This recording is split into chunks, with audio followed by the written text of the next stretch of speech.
Students, আজকে আমরা একটা খুব সুন্দর জায়গায় এসেছি। তোমরা সবাই জানো আজকে মহালয়া। তো মহালয়াতে আমরা এসেছি রামকৃষ্ণ পল্লী কোড়াতে।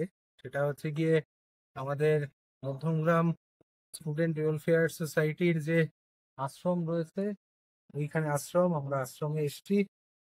তোমরা সবাই জানো অ্যাকচুয়ালি আমরা প্রত্যেক বছর যেটা করি সেটা হচ্ছে গিয়ে টিচার্স ডে পালন না করে প্রত্যেক দিনই ছাত্র আর শিক্ষকের সম্পর্কে প্রত্যেক দিনই টিচার্স ডে, প্রত্যেক দিনই স্টুডেন্টস ডে। কিন্তু ওই যে টিচার্সদের যে মানে গিফট দেওয়া নেওয়া যে সম্পর্ক, সেটা আমরা একটু অন্যরকম ভাবে সেলিব্রেট করি। সেটা হচ্ছে কি আমরা গিফট দিই এবং নিই।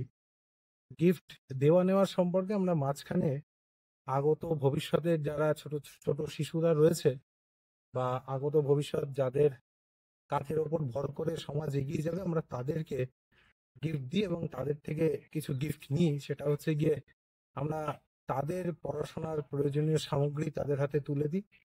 আর গিফট নেওয়ার বদলে আমরা নিয়ে হচ্ছে তাদের প্রতিশ্রুতি, সেটা যাতে একটা সুন্দর সমাজ ব্যবস্থা তারা আমাদেরকে দিতে পারে। তো আজকে আমরা সারাদিন এই ছোট ছোট ছেলে মেয়েদের সঙ্গে কাটাবো, খুব মজা করব, আনন্দ করব, খাওয়া দাওয়া করবো।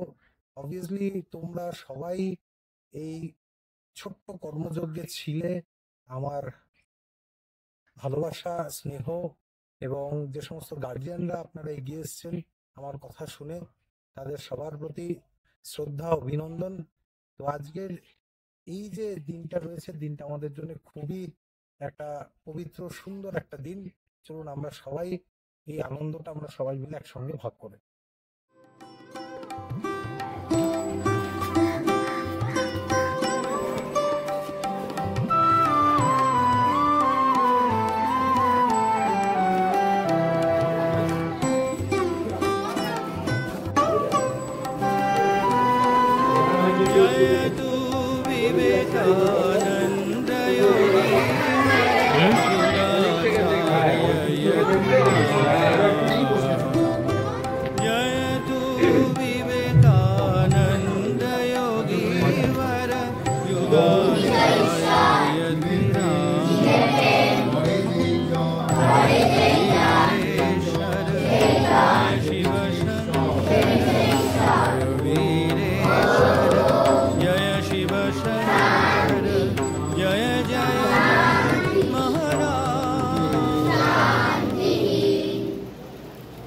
বিষয়টা বলি, গত বছর যে জায়গায় দেখেছিলাম তারপর একটা বিরাট অ্যাচিভমেন্ট।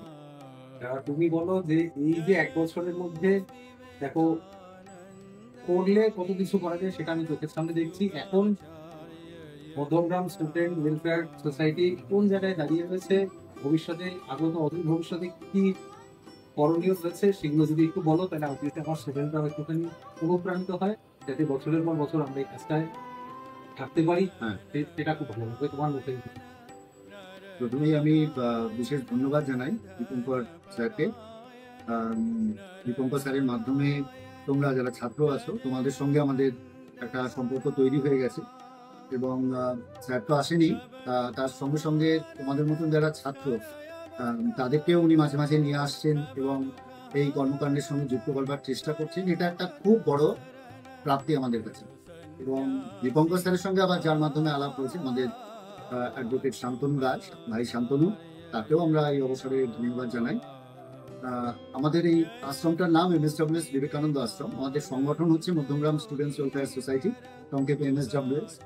সংগঠনটার কাজ আমরা 2012 সাল থেকে চালাচ্ছি। 2012 12ই জানুয়ারি স্বামী বিবেকানন্দের জন্মদিবসটা আমাদের প্রতিষ্ঠা দিবস হিসেবে আমরা ধরে কাজ করছি।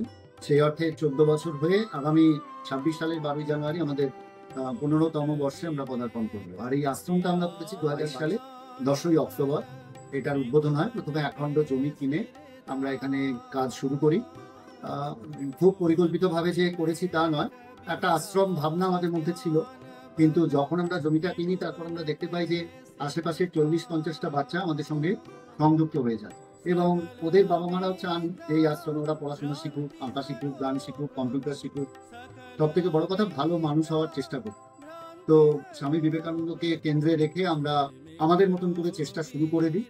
এবং বর্তমানে বহু মানুষের সহায়তায়, তার মধ্যে দীপঙ্কর স্যার আছেন, তোমরা সবাই আছো, শান্তনু আছেন, এরকম আরো বহু মানুষ আছেন যাদের আর্থিক, মানসিক, শারীরিক সহায়তায় আমরা পাশেই একটা 2 কাঠা জমি কিনে সেখানে একটা বিদ্যা মন্দির প্রতিষ্ঠা করতে সক্ষম হয়েছি। সেটা বানানো কাজ, একতলা একটি বাড়ি, সেখানে একটা ঘর করা হয়েছে যেখানে ছেলেমেয়েরা প্রত্যেক দিন যেমন ওরা এইখানে বসে পড়াশোনা পায়, সেটা আরো সুসংহতভাবে, আরো ভালোভাবে ওরা ওখানে সেই পড়াশোনাটা পাবে। এবং আগামী 12ই অক্টোবর 2025 সেটার উদ্বোধন। কর্মকে যারা জীবনের বাণী হিসেবে গ্রহণ করেছেন, জীবনের ব্রত হিসেবে গ্রহণ করেছেন, রামকৃষ্ণ মিশনের সেই সাধু মহারাজদের আমন্ত্রণ জানিয়েছি, তারা থাকবেন, আমাদের শিশুরা থাকবে। সকলে মিলে এই আশ্রমটিকে আমরা উদ্বোধন করবো এবং শিশুদের জন্য এটিকে আমরা উৎসর্গ করবো আগামী 12ই অক্টোবর। তো হ্যাঁ, সবটা